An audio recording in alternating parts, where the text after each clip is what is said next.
The big game is fast approaching, but wait, you still haven't got your tickets. You've spent hours searching, but you're still confused about ticket prices. Time to stop searching. Visit ticketcompare.com. We compare ticket prices for all the popular leagues and tournaments for you. We work only with the most trustworthy sites, so you can have peace of mind when buying your tickets. Compare prices, buy tickets, get to the game. Ticketcompare.com. Buying tickets made simple.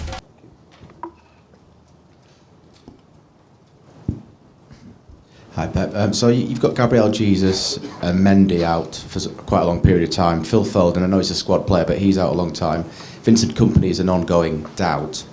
Is there a concern that these injuries, may start to catch up with you in terms of your success? Yeah, but you have to handle that. So what I live in my past, when you want to fight for all competitions or be there, not fight, be there until the end in the all competitions, you have to handle the bad moments. So you cannot expect to win and everything is going perfect, no injuries at all, and everything is going well. So how we react, how we handle the bad moments in terms of injuries, in terms of bad periods, and when you drop points 1 or 2 in a row, or 3 in a row, how you react that as quick as possible after you can compete. So that is what it is. So I would prefer, believe me, I would prefer Gabriel was here, but in this amount of games we have just one striker in Sergio. And Vincent, for example, we are handled just Fabian Delph in that position that is natural position. Is how we handle that situation that you can survive, you can be or become a strong, really strong team. So it's one way of handling it, maybe being forced into the transfer market this month, because I know you want to buy for the future, 18 months down the line, but you might feel... We spoke about that before the injuries, for example, before that Gabriel happened or Vincent in that situation, but it's so difficult. If you give me opinion now, will be possible. So really, I don't know. You've rotated Sergio and Gabriel Jesus, but obviously now Gabriel's out. Is it realistic for Sergio to lead the line, lead the attack for however long Gabriel's out, 6 to 8 weeks, or do you have to look at other options, such as bringing someone in from outside? We have another options to play in that position. Which options? We will see. No, the options we have in the team, in the squad, and of course, Sergio now is going to play. He's going to play, and hopefully he can show us his top level that he has. And of course, we're going to speak every day with him after the games or before the games. How does he feel? Because of course, when you have every 3 days, 4 days a game, some minutes you have to rest, and some games are going to play. That is natural.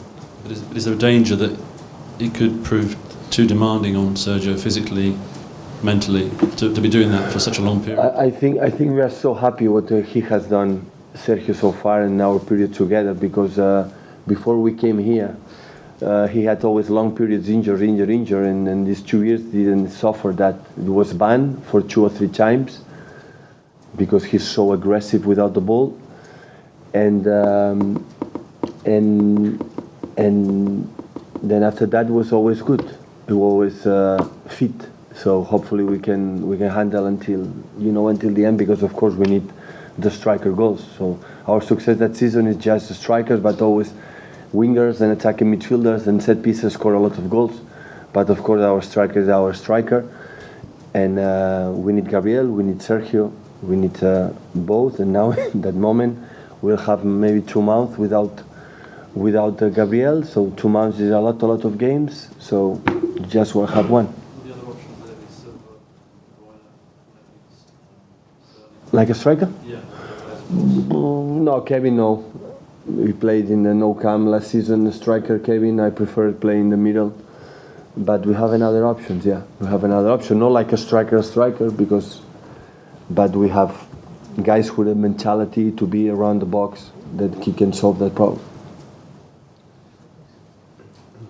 Pep, how close are Kevin and Gabriel to actually signing new contracts? And has Fernandinho already signed a new contract himself? My last news is Dinho's close, so close.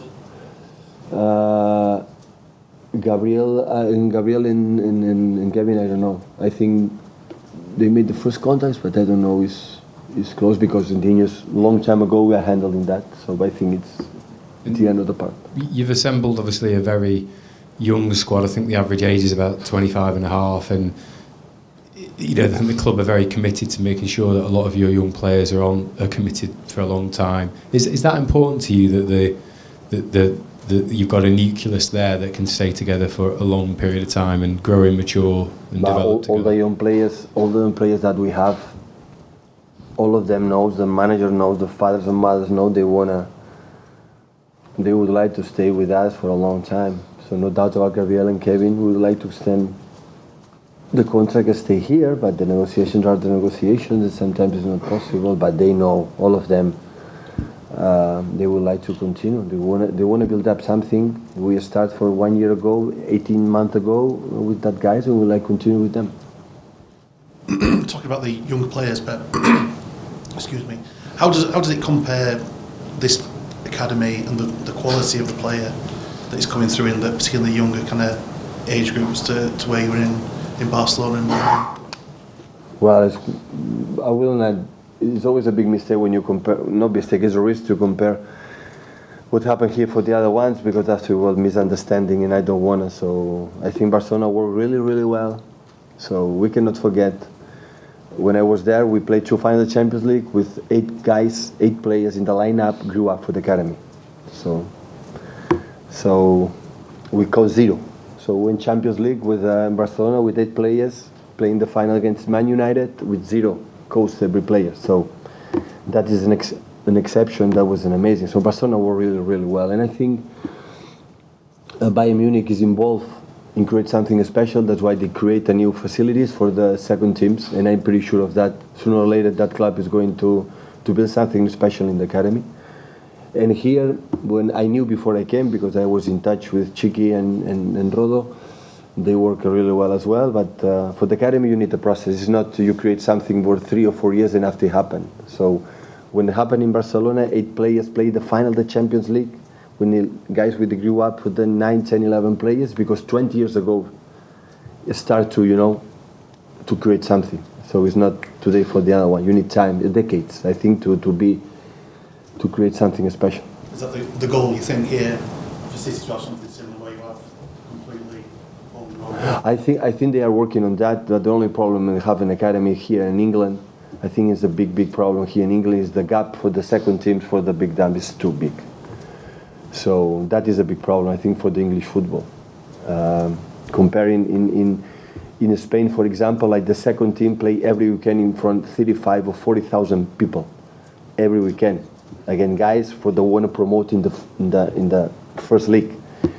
Here, they don't compete realistic, and for the managers, the first team is so difficult to say, okay, they are going to play for anyone else against guys, and the day after go to Old Trafford to play against United. So it's so difficult to visualize if they are ready or not ready. So it would be good if they could compete, in a tougher league, against guys against 27, 28, 29 years old, when they are fighting to go to the Premier League, and after you see realistic every single day how they improve and how they are able to do that. Now it's so complicated to realize. And going to loan is okay, but the way the teams are going to loan, they play completely different the way you want to play. And sometimes it's always difficult. When you want to loan a player, you have to loan one team when more or less they are going to play in the way you want to play, or they are going to play regularly, or the manager they want, it's quite similar to the one. If not, they waste the time. So it's a little bit problem for that deal. But the idea for the club, for the academy, is invest and always to take the youngest players, good quality, good skills, to help them to develop and as soon as possible to go in the first team. Okay, last couple, please, guys. Pep, how important are you in the process of getting these players to sign new contracts? And are you tempted to maybe set an example yourself by committing your own future beyond your current contract? I don't know what they think about that, but my commitment in the first year and that period and the next one is no doubt about that. I will be here 1 more year, and after we'll see. Depends if we win, and I deserve my, to extend my contract. But as far as you're concerned, it's just a case of whether you deserve to, not a case of whether you actually. I'm so happy here. I'm so happy. Only I can say. But you extend the contract in the big clubs, you have to win. If you don't win, you don't deserve to continue. And that's why. So I want to win. That's why I want to win. You've always said, haven't you, that you decided in that last year. I think when you arrived, you said you'll decide in the last year. Is that still the same as far as you're concerned? Yeah, the same. Yeah. And just on Kevin, what we've seen in recent weeks, he's been the victim of some pretty unpleasant challenges. Do you fear for him on a game-for-game basis? Is he being targeted because he is so important to City? No, the players, the opponents don't go to make hurt, to make injuries to the other ones. They don't want the players. Football players, they don't want that. But the physicality is fast, is quick, and sometimes happen. So, but always I trust with the players more than anything else in that business. The most trustful thing are the players, by far. Okay, thank you guys. Thank you.